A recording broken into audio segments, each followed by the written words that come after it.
What up, what up, what up, New York Giant Nation? It is your boy, Mac the Giants fan, here with a little afternoon chat, man. Friday afternoon, day 3, training camp is in the books, man. Look, a lot of fans getting excited out there.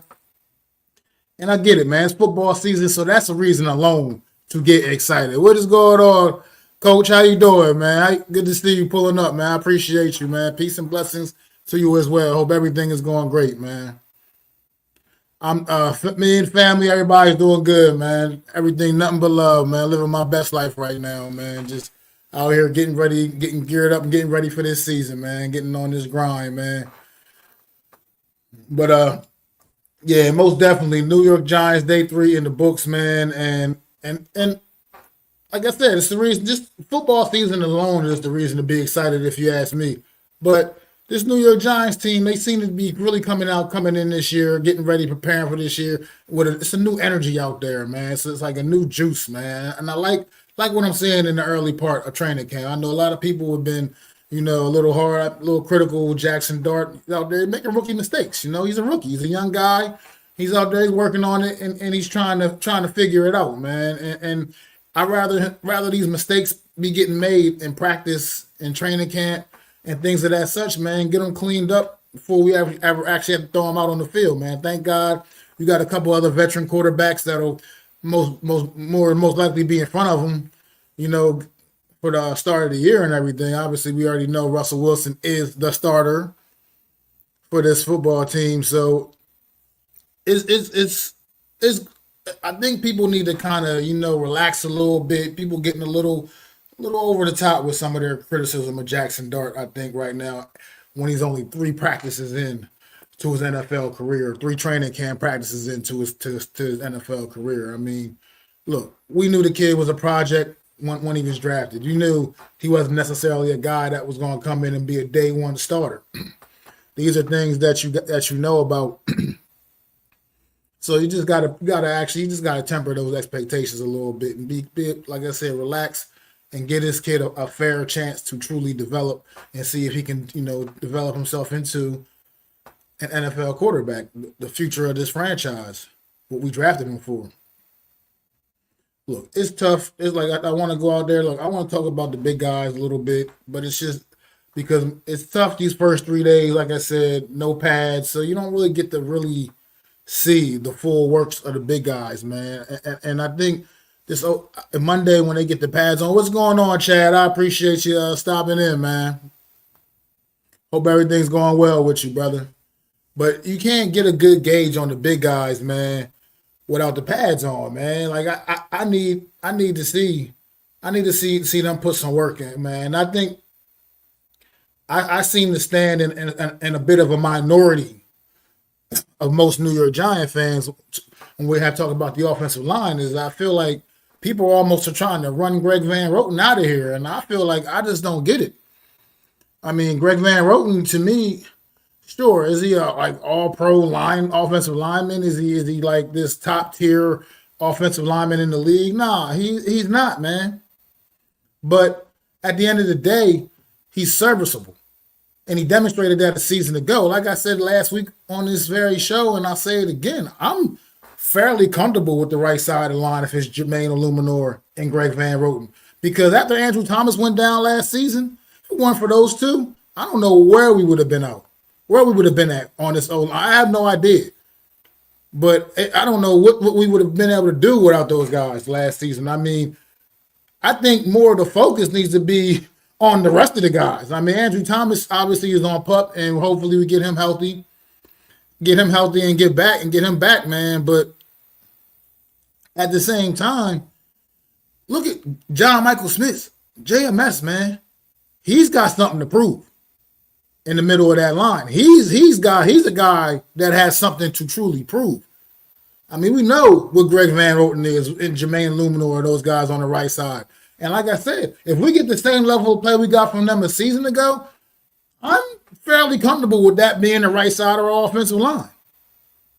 I'm not as off of it. I don't know what the big everybody seems to want to, that's who we need to get rid of. Is Greg Van Roten, get him out of the starting five, make him just the back. Look, If that's how it comes down, that's what it comes down to. That's what it comes down to. But let the play on the field speak for that. I mean, I feel like people were just kind of almost like they just like as if this guy didn't have a fairly solid season a year ago.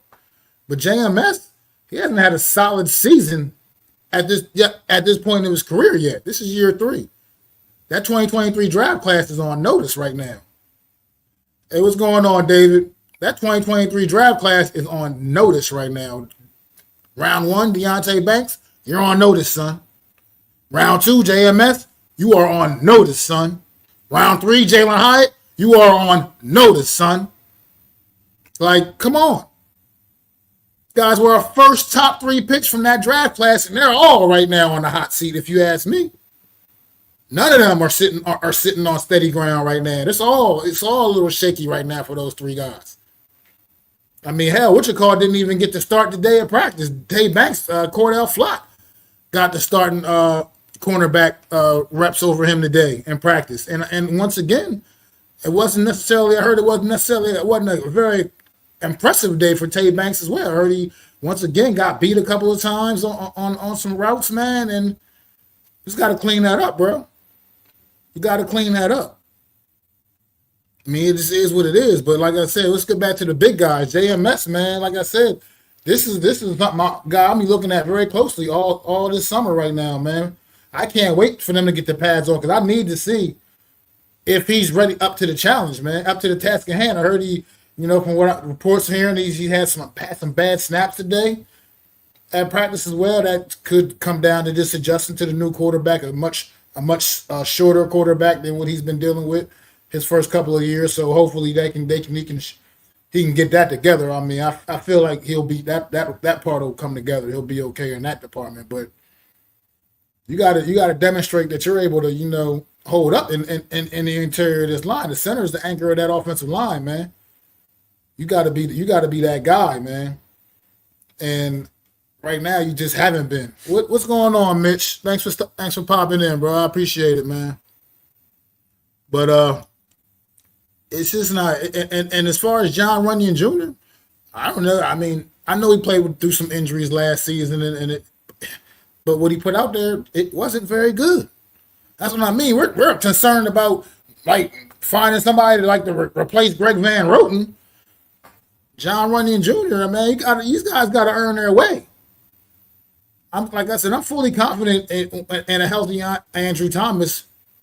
Once he gets back to full strength and he's healthy, I'm fully confident in that guy. No matter, obviously, but I mean, James Hudson's been getting abused in practice. That's for, and like I said, with no pads on, it's hard to really get a true evaluation of these guys. Truly, when the pads aren't on, obviously defenders are just kind of running around them, and I get it, you know what I mean. But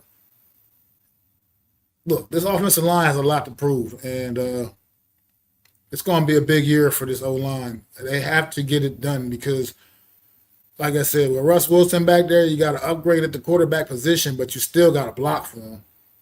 You still got to open up holes for Tyrone Tracy Jr.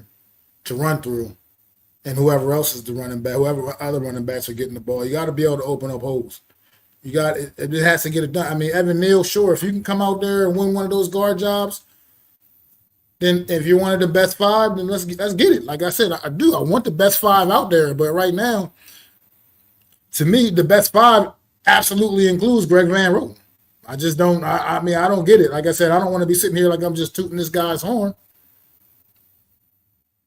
Yeah, that's what I'm talking about, Coach. He definitely is. To me, he is serviceable at guard and center, and that's why, like I said, with John Michael Smith being on notice, because if he can't get it done in center, and we can move Greg Van Roten to center, and say Evan Neal, we'll just say his name just because he's the guy that definitely needs to show and prove.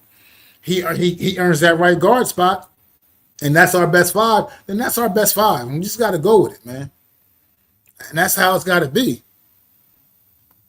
So I just think hopefully we can bring some stability to this offensive line, man, and get these guys moving people out the way, man. I mean, it just hasn't been good enough for the better part of the last 10 years or so. It just hasn't been good enough. So hopefully these guys can step it up, man. And like I said, we'll get a much better feel for it come Monday. when they get the pads on, they can really get the doing a little bit, making a little contact going. And speaking of contact, obviously, I don't know if people heard in practice today, it was a major collision in practice. Brian Burns, Wan'Dale Robinson had a what was a scary looking collision at practice, but it looks like both players were able to get off the field on their own power, shake it off, whatever. And Brian Dable didn't even mention it when he was speaking to the press after practice. So I'm going to assume it's pretty much nothing much to that, but something to keep an eye on. They did have what was referred to as a pretty scary collision at practice today, Wan'Dale Robinson and Brian Burns. But let's talk a little about running back situation here. Tyrone Tracy Jr., obviously RB1, and he's been looking good through these first few days of practice. Cam Scatterboo really getting some looks, man. Been really excelling in the passing game through the first 3 days of practice. Got a couple touchdowns under his belt, making some good catches. His hands are looking great out of the backfield. But there's a guy that almost seems to be getting forgotten. Everybody talks about the running backs and they kind of skip over his name, gloss over his name a little bit. And that's Devin Singletary. I mean, let's face it. I wasn't excited about him coming in last year as the lead back, but at the end of the day, he has been a solid professional throughout his career, and his role, as long as you keep him in the right proper role, he's a guy that is good, and it'd be far fetched that he's not going to make this team. He's going to be part of that running back room come September. So at the end of the day, it's just a matter of how he falls on the depth chart, and how what touches he gets and everything, but people seem to keep forgetting about Devin Singletary for some reason. They're almost, like I said, it's like they talk running backs. It's just Tyrone Tracy, Cam Scatterboo, Turbo Miller. And it's like, oh, there's another guy, named Devin Singletary, old Wally veteran, that most likely is going to make this roster. So I feel like last year, once Tyrone Tracy took over, Devin Singletary was very good, as he always has been, in that role of that number 2 guy. He was very, very good. And most likely that's what he's going to be. I mean, Cam Scatterboo, as much as I love him, he's a 4th round draft pick rookie. I'm not so sure that he's going to just come in right away and beat out Devin Singletary. I mean, I'm not convinced of that by any means. So things to keep an eye on as we keep ramping it up in camp right now and and get ready for the preseason. And speaking about guys that have been electrifying in camp, Malik Neighbors, I can't tell this guy had any kind of issue with his toe. The way he's been balling, I mean, he has been just looking every bit the part of what he is. Malik Neighbors is an absolute dog. I mean, he has been giving Paulson Adebo fits throughout the first 3 days of training camp. But that's as to be expected. Malik Neighbors is a special talent, man. It's not the lesser Paulson Adebo has made his share of plays, but he's been struggling against Malik Neighbors when matched up against Malik Neighbors. I just look, but most people will. That's the kind of player Malik Neighbors is. Coach says, I think Scats is eventually going to become an impactful and important contributor player on the offense. His game will become complementary with the defense and conjure up memories of old school play. I can agree with that because Scat just gives me the old school vibes, period, man. He's like that old school rough and tumble kind of guy, man, that I used to love watching growing up, man. He's definitely one of those kind of dudes, man. Just a little juggernaut. Now, people try to, make comparisons and try to say, well, he doesn't have top end speed and he does this and he's not that and he is not. This ain't Arizona State. He's not just going to be expected to come in here and be running over defenders. Yeah, it's not going to be to the level in which he was doing it in college, obviously. But something about a guy like Scatterboo is he's just so damn hungry and just wants to prove people wrong. And he has that inside of himself. And you either have it or you don't have it. And Scat has it. That's why I think he will become a pretty damn good running back here. And like you said, a good complimentary back. A little thunder to Tyrone Tracy's lightning. I get it, man. Bring back some of that old nostalgia, man. Like I think Scatterboo is gonna be like I said. Well, he's had a good 3 days of practice so far. Thus far, like I said, been a big part of the passing game. A lot with the second team, third team, or whatever.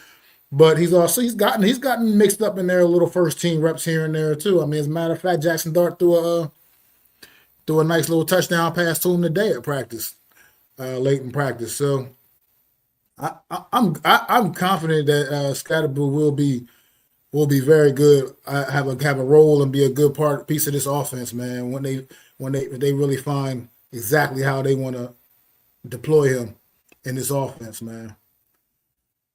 But Jalen Hyatt, he didn't practice today. Apparently, he was cramping up yesterday really badly. So today they sat him out. Nothing to be alarmed about, according to Brian Dable. No kind of hamstring. He doesn't have a hammy. He doesn't have nothing serious. He was just cramping up really bad yesterday, and they precautionary wanted to sit him out. Didn't want him to go out there pushing it too much today. The team has a day off tomorrow, so we have that a couple extra days to get himself prepared as we get ready. Like I said, the practice is getting ready to ramp up a little bit. They'll be back on the field Sunday, and then Monday they'll be in pads, making a little noise out there, man. So, like I said, I'm excited for that. Just like I said, because just flipping to the other side of the ball a little bit. Abdul Carter's been, making a lot of noise, been all over the place. But like I said, without the pads on, it's hard to really truly get that full gauge when can't nobody can't really put them hands on you for real, for real. I mean, it's just not the same thing.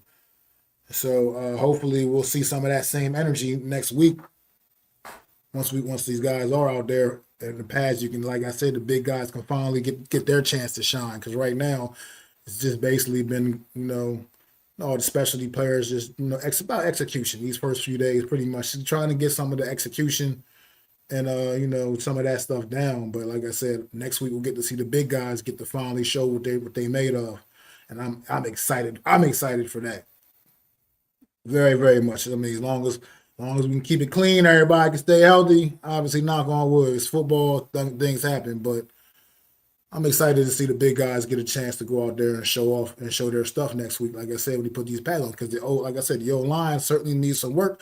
And this defensive line, yeah, sure, on paper it looks damn good, but you got to show us something. You got to prove, still got to prove it and go out there and earn it. And I figure if this D line is worth anything, what everybody's calling it, it should be able to go out there and have some pretty successful days against what's not a very impressive offensive line. Let's face it, that's what the New York Giants have right now. Not a very impressive O line. So I look forward to seeing if this defensive line can dominate the way that they technically should once they do get these pads on. I mean, Abdul Carter has been all over the place so far.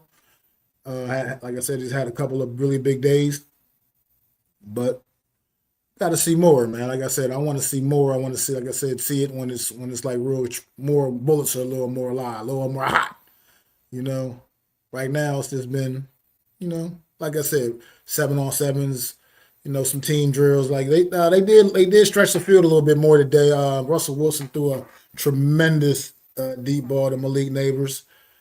Dropped it right in the bucket, man. It was beautiful. Good to see that, man. Like we haven't seen a lot of that downfield action, man, in a few years, man. It's been a while since we've seen some like really the New York Giants offense stretching the field.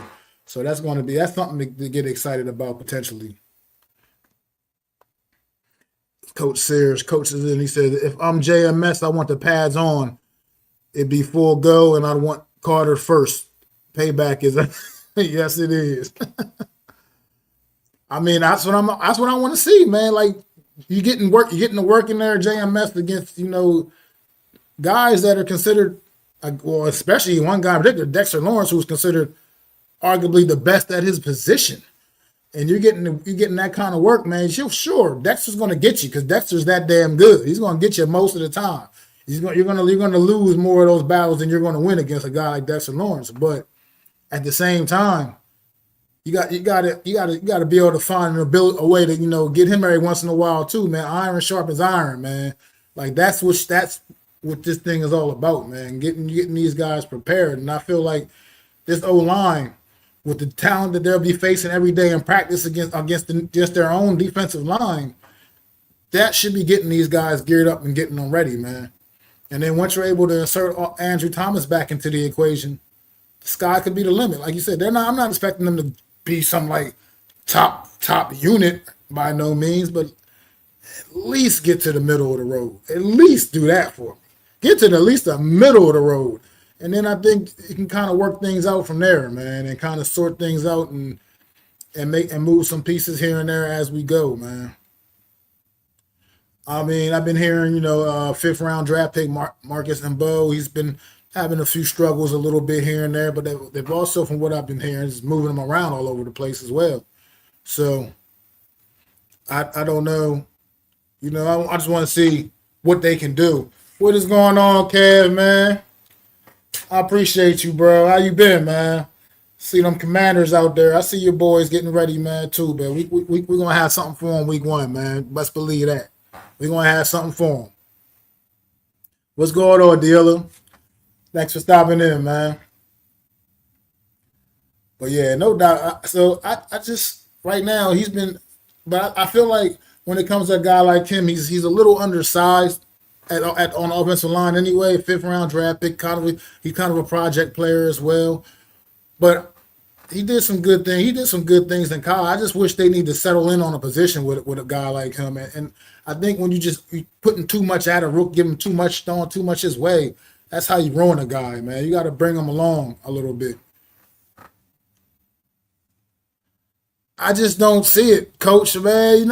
It'll cost a couple of dollars to bring Christian Wilkins in, and I just don't see the Giants putting that kind of money out. It would shit. If they were to get their hands on him, though, the defensive line would be absolutely over the top. That would put things over the top if they were able to get their hands on a guy like on Christian Wilkins. When he's back healthy and ready to go, man, that would him and Dexter Lawrence. Oh my God, that would be absolutely bananas. But I just don't see it because Christian Wilkins is going to command a couple of dollars, man. He's not going to come in for like no cheap on the cheap, man. You're going to have to pay him. And I just don't see the Giants rolling that kind of money out right now at this point, especially considering how talented the defensive line situation already is. It's been a slow few days for Darius Alexander, third round pick Darius Alexander as well. He hasn't really been making too much noise, but at the end of the day, who knows that all things can change up when you get the pad. Like I said, it's hard. It's got to be tough for these big guys to be interested right now these first couple of days when it's like, what are we even doing? They're just like it's almost like just going through the motions. There's nothing really much for them to do without the pads on, man. And it's tough being in that situation. So hopefully he'll wake up and I'll see a little bit more from him. We'll see a little bit more from him. And like I said, all the other big men come next week when they get those pads on, they can get to some real work. Good things coming out the secondary, man. Tyler Newman had a big day today. Apparently him and Javon Holland are really developing some really good chemistry back there. The two safeties, the guys that are going to be the two starting safeties for sure, developing some good chemistry back there with Drew Phillips in the slot, in that slot corner role, and then the Debo and whoever else wins that other starting corner, whether it be Cordell Flott or whether it's Tay Banks. I think the secondary could be an underrated unit as we get into this season, especially with the talent that we have up front that could take potentially take a lot of the pressure off of those guys back there. And I'm looking just hopefully to see like a big change from Bobby Okereke. I think last season was an epiphany. I think something was disconnect with Bobby Okereke last year, and I just hopefully we can see some change, get something a little bit better. A better him once again. I think that will happen. I think he's going to rebound. I think the player that he is, he's not going to settle for what the kind of season he had a year ago. I think he's going to want to step up and make some change and make something happen this year. Get back to that 100 tackle guy. It was a rough year for him last year. I don't know what was really going on mentally, physically, but at the end of the day, I still feel strongly that he is our best linebacker, and he is the captain of this defense for a reason. And I think he'll I think he'll make some strides again this year in this Shane Bowen defense system, which that's what another thing comes down to with this defense. It's going to come down to Shane Bowen and his play calling on this defense, his style of play. I feel like he does have to be more aggressive, man. He's going to have with this, and I think potentially he will be because he has some of the dogs to do it now. I mean, he has, like I said, he can do the sky's the limit. Things he can do with this D line is he the sky's the limit, man. So hopefully he's got some clever things up his sleeve. Obviously, you're not going to see too much in these training camp practices. You know, they're not going to sit there and just put too much out there. But really curious to see. I can't wait till we get to the preseason and can see it on the field a little bit, at least somewhat on the field. I know preseason you're not going to see but so much because it's just preseason. You're not going to see necessarily a whole lot from the starters, especially the way things are set up now. 17 game schedule, just 3 preseason games. It's just not really going to get a whole lot. But at the same time, you can kind of see it. You can see some things. You can get an idea, a basic fundamental idea of how things might go down. And like I said, I feel good. I really do. Like I think this team is. I'm not so sure we're going to be able to crawl our way out of the basement quite yet in this division. It's a very tough division, obviously. I'm not sure if we're going to leapfrog any of these 3 teams. But at the end of the day, I think we'll just get a far better product. Like I said, I like what I've been seeing throughout these 3 days of practice so far. It's just a different kind of vibe.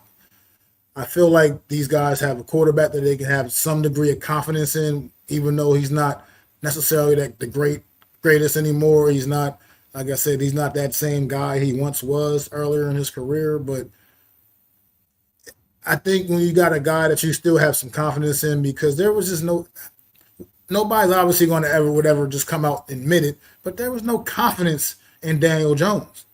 There wasn't. People might have supported, people might have liked the guy, he was a nice kid, whatever. Sure, he's a great guy, great human being. But we needed him to be a great quarterback, and he never was able to get to that point.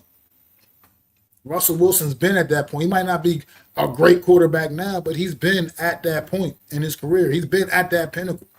He is a Super Bowl champion, and he also played in another Super Bowl in which she took the L. But at the end of the day, he's got a championship pedigree. He knows what it takes. So I just feel that right there, it's just going to bolster the offense more than people are expecting it to. I mean, like I said, and could I be wrong? Maybe I'm wrong, but I just feel like Russell Wilson's going to play himself back into credibility again and his career maybe on his own terms. Most likely won't be here in New York because if he has a great year here, most likely he's going to want more money than the Giants, I would think, should be putting out there for him, to be quite frank. So that would be a good. I mean, in a sense, that's like a good thing for the Giants. In a sense, because you'll know what you have on this roster. It gives you a better idea what you have on this roster. But at the end of the day, you got to figure some things out. Like Jackson Dart, like I said, he's got to get it figured out. They got to figure out something they brought up on the somebody brought up on the Real Deal. Might have been Deal. NFC's roundup on Wednesday, me and Adam, man. And they brought up like the draft class next year, quarterbacks. Like that makes it. I think it was pretty sure it was Deal. And make sure it's that you got to get a look at these guys. You got to get a look at Jackson Dart just for the simple fact that you do need to know. You need to know whether he is the guy or not, because you're going to have a lot of good quarterbacks coming out next year that, hey, maybe you can't afford to pass up on these guys and go in blindly not knowing whether or not you got your guy in Jackson Dart. Now, whether it's late in the year and even if it's maybe only 2 or 3 starts late in the year or whatever, depending on how the season goes, I feel like you got to get some degree of a look. I know some people were just saying, "Oh, total redshirt season," but I think it'll be completely based on how the year goes. I mean, if we're not going to the playoffs or anything like that, like Russ Wilson doesn't put together some kind of magical season, and we're not going to the postseason anyway or anything like that, then you got to get a look at him, man. You got to figure out a way to fit fit Dart in there and get some kind of a look at him, man, because you know, otherwise I just don't. You can't go into the draft next year and then just pass on what could be potential generational talents, not knowing if you have your guy or not. We already screwed up on whiffed on a great quarterback class a year ago. We can't make that same mistake again either. Coach says, hopefully we can vastly improve in the run defense. Absolutely. We better. We better. We can't keep getting gashed like we were a season ago. And hopefully we can do that. I mean, hopefully they got hopefully they can. That's something that needs to be studied. That's where your linebackers, Bobby Okereke. If you can if those guys up front can keep our linebackers clean and keep these guys from getting up on our linebackers, hopefully you can get Bobby Okereke, Michael Fadden flowing to the football, and maybe that can help that out too. And then get these edge guys setting that edge. I mean, Kayvon Thibodeau actually does a pretty good job of it. But he said his own self, he's got to be able to finish. So hopefully we can get these guys stepping up. I mean, Roy Robertson Harris right now looking like he's got the inside track to being that second starting D tackle next to Dexter Lawrence as of right now. He's kind of got the inside track to that right now. I mean, that's what he's kind of known for, being a big run stuffer. So hopefully, Coach, they can get together get it together, man, because that has been a problem for far too long as well. We talk about we harp on the offensive line and how bad offensive line has been. Right there, you're right on the money with that, Coach. That's another one right there. That run defense has been god awful for the last few years, man, and it's got to get better, man. But hopefully, if we can get a better rotational system going, and you can give Dex a blow here and there every once in a while, and keep him a little more fresh, man, because I feel like that's what it is. I mean, whenever Dex has to come off the field, teams absolutely gash us in the run game. I mean, they take advantage of that, as they should. I mean, that's a smart move. Dexter's on the side. Oh, 97's on the sideline? Okay, run right at him right now. I mean, it only makes sense. But if you can get some guys in there, obviously they're not going to be as good as Dexter Lawrence, but can just hold up and hold their own while he's on the sideline getting a blow real quick for a play or two. That can give our run defense a little more credibility, man, because I feel like ever since we had Leo there, man, side by side with Dex, next to Dex, it's been absolutely terrible. Absolutely terrible. And we got definitely an area of that needs far more improvement, man. But also with a guy like Javon Holland, who likes to come up and get in the box a little bit, stick his nose in there. He's a plugger. Drew Phillips is a plugger. All these things, it's got to be a team effort, man. I think Brian Daboll actually touched on that earlier, actually, after he was speaking after practice. And that, like you said, it's got to be a team effort, man. That run defense, it's a will. It's will. You got to want to win. You got to want that, man. That's what it's all about, man. And I think that hopefully it can only improve, because let's face it, you got Saquon Barkley 2 times a game, and you got whatever committee Washington is throwing at you, whatever committee Dallas is throwing at you. I mean, that's what it comes down to, man. Coach says exactly on the linebackers. I need to see them free flowing to the football. The front line commanding blocks, especially double teams, make offenses one-dimensional and use the talent in the pass rush. Absolutely, Coach. And hopefully, like I said, we have the talent now, and hopefully that can all come together. I mean, it's easy for us to sit here and say it, but hopefully it can all come together, man, come to fruition, and it can work out, man. So we're going to all see. Like I said, we'll get to see, man. Like I said, we'll maybe get to see it a little bit in the preseason. It's hard. Preseason is hard. It's hard to tell what's really happening. Preseason, bad teams look great in the preseason. The great teams just don't care, and they don't look so great. And then the season starts, and then you see what's real. I mean, I still remember that year the damn Detroit Lions went undefeated in preseason, and then they lost every regular season game. That's what it is. So we'll see, man. All we can do is wait and see right now. Everything with the Giants is a project. Like it's optimism, and I got a lot of it this year, and I got a lot more than I have had because I can see the positive changes, and I can see that this roster is definitely a far better roster than it was a season ago at this time.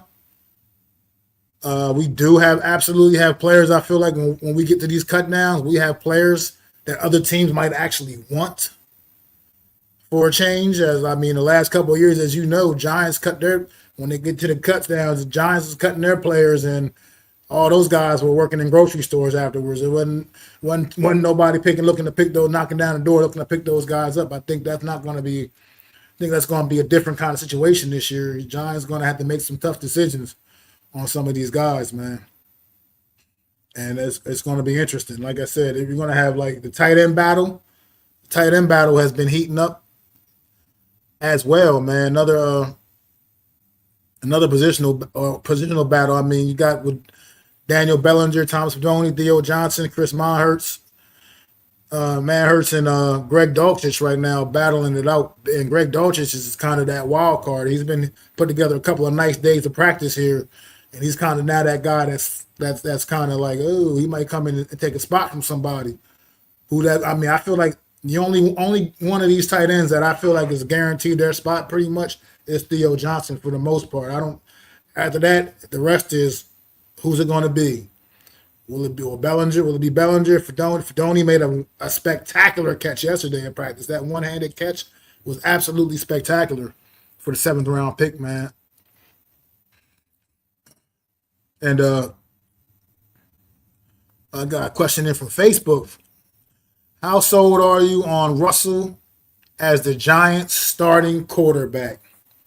Look, I just know what I am is I'm not gonna talk about necessarily how sold I am as opposed to I know what Russell Wilson is, and I'm a realist about what Russell Wilson is at this stage of his career. He's not the top 10 superstar quarterback from his Seattle Seahawks days. He's not that. But if we can get that guy that year in Denver where he's like 26 touchdowns and very few interceptions, that's better than what we've had over here since Eli Manning retired. So, look, I'll sign up for that all day because what we've seen for the last 6 years at quarterback has been absolutely abysmal. Absolutely abysmal. And Russell Wilson brings something more to the table, man. Like I was saying, he's a proven guy. He's a winner. He's a champion. In my opinion, he is a future Hall of Famer.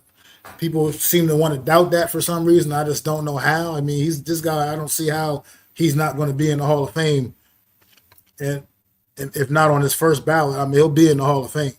I just can't see him not getting there. And he's just he's just a major upgrade. I mean, so that's how I feel. It's not so much that I'm sold on him as if I just know that he's better than what was here before. I can say that. And I can say that with confidence that he is better than what was here before. The Illa, man. He's got if Greg stays healthy, I'll be shocked. He did this every year in Denver while he was there. Shows a little bit of promise. Next thing you know, he's out for an extended period of time. And it comes down to that. But another thing he has going for him, that he does have going for him if he can stay healthy, is the fact that he's played with Russell Wilson already prior in Denver. He played with Russell Wilson. They have a bit of a history and they have some form. They already have a little bit of chemistry anyway. So that does something that maybe favors him in potentially grabbing one of those roster spots at the tight end. Like I said, that tight end battle, I think, is kind of an underrated battle coming into camp a little bit. I think it's going to be interesting. Like I said, Theo Johnson to me is the only guarantee. I feel like everybody else is going to have to really get out there, dig deep, and earn that spot, man.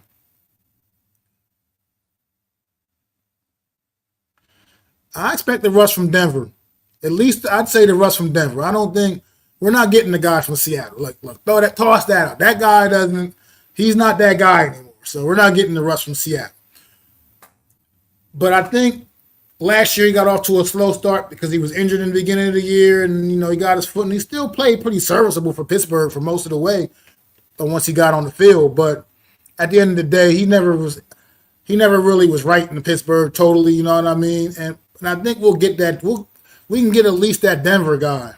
And like I said, that's better than the guy that we've had here. I don't want to keep, completely tearing this young man down, but Russ is better than him. So it is what it is. And I think so. I believe Russell Wilson is just going to add something just in that respect. So who are the wide receivers? That also gets a little bit interesting. That's what I mean. Like I said, the Giants going to have some tough decisions to make. I mean, let's face it. Obviously, we know Malik Neighbors is going to be wide receiver 1. His spot is locked, and that's not something to even discuss. I'd say you can guarantee Wan'Dale Robinson also. You can guarantee that spot. You can pretty much guarantee Darius Slayton the spot. I would feel like. Now, here's where again, you like to say Jalen Hyatt, but he's still going to have to go out there and prove it, man. This is a prove-it year for him, and he's going to have to go out there and prove it. And how many receivers are they going to keep? I wouldn't feel like more than 6, maybe 7. I don't know, because you got a couple of special teamers here that also, they bring something so they're so valuable on special teams that they're going to get spots as well. Amir Smith-Marset clearly is going to get a spot on this roster. Doesn't really do much on offense, but he's best return man on this roster on this team, and that's not even close. So he's getting his spot. He's getting a spot. He's a wide receiver. You know what I mean? And then Bryce Ford-Wheaton, also a big-time special teamer. He's going to get a spot. But then you got a couple other guys that's making some plays as well, man. You got like a Bo Collins. You got little Jordan Humphrey. These guys are out there making plays, have been out there making plays as well. It's going to be interesting when they start figuring out how they're going to put this roster together, man, and how they're going to construct this roster. It says, but Keenan Allen still a free agent. His numbers were good last year, and Amari Cooper is available also. What about either one of them? I think right now I probably wouldn't be that overly concerned with sure, those are solid veteran guys that if you can add them for the right price, I guess why not for the right price, I suppose. But at the end of the day, I think this New York Giant receiver room is a little better than people give it credit for. Overall, we know what Malik Neighbors is. Obviously, he's an absolute dog. But I think some of the other guys are a little better too, man. I think with improved quarterback play, you'll see a better version of these guys. And I'm kind of willing to ride it out with the guys we got, because I think there's already some really good competition here in camp. And I feel like you bring in Keenan Allen or Amari Cooper, who you knocking off, you know what I mean, for those guys. At the end of the day, you got guys out here already working. They know the system. They've been here, a couple of years now, multiple years, like with Wan'Dale and for instance, Darius Slayton, even Jalen Hyatt. These guys, it's like who you pretty much bumping to bring Keenan Allen, who's definitely had a solid year last year, I'd say, but at the same time, he's also another just guy with a crazy injury history as well. So, look, like I said, I wouldn't be opposed if there's some reason they did bring either one of those guys in. Obviously, I wouldn't be opposed to it.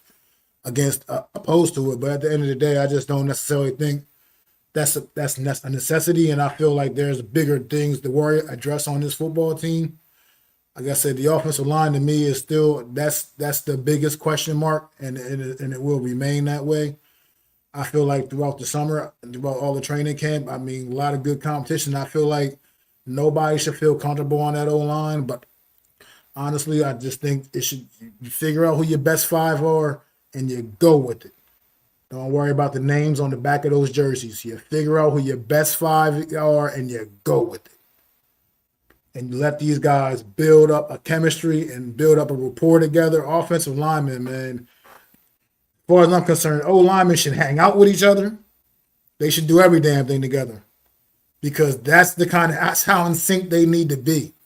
That's what a good offensive line is. I ain't never played professional football, obviously, but I was an offensive lineman in my football playing days, and I know I always had the pleasure of playing on a pretty good offensive line in high school. I know it's not the same as the NFL, but I was with guys that we were together basically all 4 years and I was in high school. We started off as young bucks together, and we built a rapport, and we became really good. We were all really close, good friends, and that's you build that chemistry up with each other, man. That's what an offensive line is like. It's a family. That's like a, I mean, the whole team is like a family, but that's how you gel. You got to gel, and that's been the problem. Been too many moving parts on the New York Giant offensive line for too many years now. It's just injuries. I get it. They happen, and when they do, you do have to figure out other things, a contingency plan. But this has been too many moving pieces, man. Too many. And hopefully they'll figure something out this year, get it together, and get it right. I want to say I'd hope that the offensive line is not going to be the reason that Russell Wilson's season comes to an end. Hope that's not the reason. I mean, if it is, that would be once again back to the drawing board, I would say, for this offensive line. So whether he lasts the whole season or not, I'm not convinced of that, because I think the New York Giants have other things, these things they need to be able to evaluate depending on how this season goes. But I hope if he doesn't, if he does not last the entire year, I hope it is not because of the offensive line. I hope it is because that would just be a very bad thing. That would be scary, because now this O line then got Russell Wilson banged up and got him beat up or whatever, and he's out. Now we're gonna put our rookie quarterback in there behind that. I mean, we'll be back to doing the same thing, man. Have him running for his life. I just don't know, man. Just not so sure how I feel. I'm hoping hopefully, like I said, we'll get some more, we'll get better answers come Monday, and we'll be able to, like I said, see this offensive line a little bit more. Get a better look at this O line and have an idea of what they are. But right now, like they are a serious work in progress, and hopefully they can get their act together this season, like I said, and just be like at least middle of the road. If they can give us middle of the road, that's good enough for me, man. Like I said, I think that'll be good enough to at least have a decent year. I think that they just got to be able to. They just got, like I said, they have to figure out a way to be consistent. They put together like a few good games early in the season last year before Andrew Thomas went down, but they got to figure out a way to be consistent. Once like Andrew Thomas, as good as he is, like once he went down, this offensive line completely fell apart. I mean, it fell apart. Like Jermaine Illuminor still played, like I said, played pretty well overall. And then, like I said, I like what I saw from Gray Van Roten for the most part. I mean, serviceable, nothing like spectacular, nothing great. Like it's not like, oh yeah, this guy's all pro or anything. But at the same time, at least those two guys seem to be able to hold it together. We just need to get this some consistency on this offensive line and get these guys, and get these guys doing a little bit more and being better, man. Just being better pros, being better at their job. So just say Russ doesn't finish the season as the Giants quarterback. Will it be Jameis or Jackson Dart? I think it will depend on what point of the season. Let's say Russ Wilson gets hurt week 2, hypothetically. I would think they would go to Jameis Winston in that situation first before they just go out there and insert Jackson Dart in there. That's just my opinion. I don't really know. I know today James Winston got more of the second team snaps today at practice, but Jackson Dart has been getting them. Prior to today, the first couple of days, Jackson Dart has been QB2 after Russ Wilson. So that's going to be a wait and see, I think. But I would feel like the earlier in the year, the most likely it will be Jameis Winston. But later in the year, I would think it would most likely be Jackson Dart. So that's a good question, by the way, too. That's a really good. I appreciate that question, Michael. And if you don't mind, man, I want you to come over to my YouTube channel, hit that subscribe button, man, hit the like on the stream for me. I really would appreciate it, man. Appreciate it, brother. But Yeah, I think that's going to just be a time a situation. That'd be situational. I think that question it does vary depending on what time of the year. If Russ was to something was to happen to Russ or something he was to go down. Like I said, the earlier in the year I would feel strongly that it would be Jameis Winston though, and the later in the year I would think it would be Jackson Dart. But I don't know. I don't really got much more today. I mean, it's been a good first few days of training camp. It's been exciting, getting that energy, getting that juice back. Guys getting the feet wet again, man. It's been beautiful. It's been fun to watch, man. But Eagles fan, huh? Growing up in Philly, I'm right outside of Philly, man. I ain't that far from you, man. I'm a New York Giants fan, right down the turnpike in Delaware, brother. But Eagles look poised, man. I'll give you that, man. I'm not gonna sit here and this is just and start having a slobbing over the Eagles again. I did enough of that on Wednesday, unfortunately, on my other show on Wednesday. Can't do that. Can't do that much more. I ain't gonna do that. But at the same time, I do got respect for the defending champs, man. They are one hell of a football team. So good luck to y'all this year, except for when y'all play us, obviously. But and see how it feels when you're getting everybody's best shot now. Target is on their back as much as they're trying to deflect that, because I've been hearing them talking. They're trying to deflect that, but you can't deflect that. The target is on your back when you're the champions. Everybody's gonna want to get some. What's the deal you got? How do you feel about putting Hyde in the slot? To me, it's a ridiculous idea. How do you put a wide receiver closer to the LOS who can't run route? Oh, to the line of scrimmage. Wide receiver, my fault. I had a brain fart. Wide receiver close to the line of scrimmage who can't run routes in an even more condensed area of the field. It makes no sense. I don't know. I mean, just off the fact that he hasn't been having any success whatsoever on the outside, really, thus far in his career, I'd be willing to at least give it a look, maybe. I mean, this guy he still was a Bolitnikoff winner his last year in college in Tennessee, and he did most of that damage out of the slot, from what I hear. Now, granted, this is the NFL; it's not the same, but I'd be willing to give him a shot there if nothing else, because honestly, I mean, who else you really got after Slayton or whatever? Who else? I mean, what else do you got coming out of the slot? I mean, they've been getting no in practice the last couple of days. They've been Smith Marsette's been getting a lot of work in the slot, but that's because I feel like they're just trying to give him work just because he's going to be on the roster, so they want to give him some receiver work in the event they need him on the field on offense. But I don't know. I'd be, like I said, I'd be willing to at least take a look at it and see if it could work. He said he lives in upstate. I live in upstate New York for the past 18 years. I lived in the city for 39. Okay. Kevin, do you think Dayball is on the hot seat? Absolutely. He absolutely is on the hot seat. For sure. I mean, it's one thing to not have ridiculous expectations for this season, but if this team looks anything remotely like it did a year ago, oh no, that will not be acceptable. I mean, I think he can get away with this team only having like a 6-win season because I think most people know what this team truly is, but it's going to depend how it looks. It's going to depend how it looks. It can't look like it did last year. There's just no way he's keeping his job if it looks anything like it did last year. The Super Bowl champs are like that super fine female. Everyone is ready to shoot their shot and see if they can get some.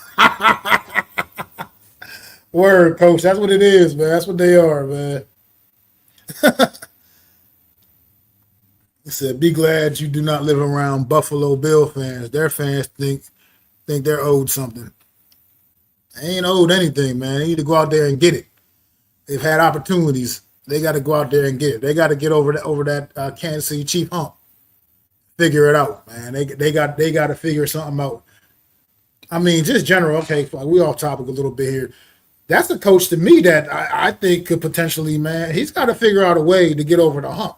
Because after a while, winning, you win in the regular season, you get to the postseason, but if you still can't figure out a way to get over that hump, man, something has to change. You're not getting rid of Josh Allen, you know what I mean? So that's a guy who I think could, you know, you might want to you might want to be careful, just try to make sure you try to figure out, put something together, man, up there in Buffalo, man. I mean, he's a good coach. I'm not necessarily trying to start some crazy, weird rumors, but I just think that's something that could be, up for debate. If he once again gets in there and still can't figure out a way to beat these Chiefs in the playoffs, man. So he thinks if the Giants head coach gets fired, the perfect match dart will be Cliff Kingsbury. Perhaps, but sometimes with certain coaches, man, I think you just got to know your role, man. And Cliff Kingsbury just seems to be a far better coordinator than head coach, man. And some guys just gotta know their niche. You know what I mean? And so we'll see. I mean, we'll see. There'll be always lots of great candidates. I mean, I wish the Giants could have took a swing at Ben Johnson and just got Daboll out of here this last season, honestly. But hey, it is what it is. I felt like that last year. I get. He played that position in college, but you aren't running to the amount of open grass in the NFL. That is also true. And I mean, but he did pack the weight on a little bit, got a little stronger, and still has his speed. So, like I said, with a guy like him, with the way his career has gotten off, the start that his career has gotten off through these first few years, I wouldn't rule out anything. I'd at least be willing to take a look at anything, because sometimes you just never know, and you never know until you at least try it out and give it a whirl. That's pretty much where I'm at with a guy like him. But the Buffalo Bills head coach is horrible, and he should just go back to being a defensive coordinator, which is his bread and butter. Perhaps. I mean, time will tell, man. But he's been kind of stonewalled by Andy Reid and them Chiefs, man, lately. It's been like that's just been that thing, man. They cannot seem to get over that hump. Coach Ed here is says, sorry, no to Kingsbury. He could hold wood in Arizona. He could hold wood in Arizona. Yeah. I'm not really, like I said, as a head coach, he couldn't hold. Yeah, he couldn't. I'm just not sold on him as a head coach. And then Kevin, this is my guy here, Kevin. He said he's a Washington Commanders fan. He says, nah, Cliff ain't leaving Jaden Daniels, man. Look, man, you can have him, man. Like I said, I'm not necessarily. He doesn't necessarily excite me, like I said, especially not as a head coach. He said, I'm glad Ben Johnson is not in our division. I mean, time will tell. We don't know if Ben Johnson also could fall into that same category, honestly. He's got to go out there and prove it. I mean, he's got a talented Chicago team out there he got hired, but he's got to go out there and prove it, man. He may fall into that same category that I'm speaking of, referring to Cliff Kingsbury. He may be a guy that proves to be a better coordinator than head coach. It's yet to be determined. We'll find out, though, man. We know that this guy has the smarts on the offense, man. But guys, this has been great, man. I'm at that 60-minute mark, and I do appreciate everybody, man. I'll be back next Friday for sure. Once again, make sure y'all come hit that like, subscribe button, ring that bell. Football season is back, man. I'm back doing regular content. I'll be doing this every Friday afternoon, 3 p.m. Just talking for a little bit about the New York Giants and the landscape of the team. Nothing necessarily. No necessarily hot topics, just so much, just kind of just talking that talk, man. Like I said, getting next week, probably talk a little bit about the upcoming preseason games and stuff like that. Start getting a little bit into that. We'll have a week of practice, a full padded practice is underway. Have some more things to talk about next Friday for sure. And also make sure you definitely on Wednesday evening at 5:30 p.m. Eastern Standard Time. you join myself and the super dope co-host Adam Costas for the real deal NFC East roundup, where we talk about the entire NFC East division, which is just the best division in football as far as I'm concerned. I'm going to always say that. I know it might not be necessarily on paper right now, technically, but it's the only division in football where all 4 teams have multiple Lombardi trophies. It's the best damn division in football, and I love talking about it. So make sure y'all tune in Wednesday at 5:30 for that. Each and every Wednesday until the last NFC East team is standing. It's your boy, Mac the Giants fan. I appreciate y'all for coming through, and I'll see y'all next Friday. Peace. I'd like to thank you all for listening. If you was feeling this, please take time to subscribe and smack them likes. Feel free to drop a comment. Let me know what you think. Don't forget to ring that bell so you know when I'm dropping new content. It's your boy, Mac the Giants fan. You can find me on Twitter, YouTube, and Facebook at Mac the Giants fan. That's MacDa Giants fan.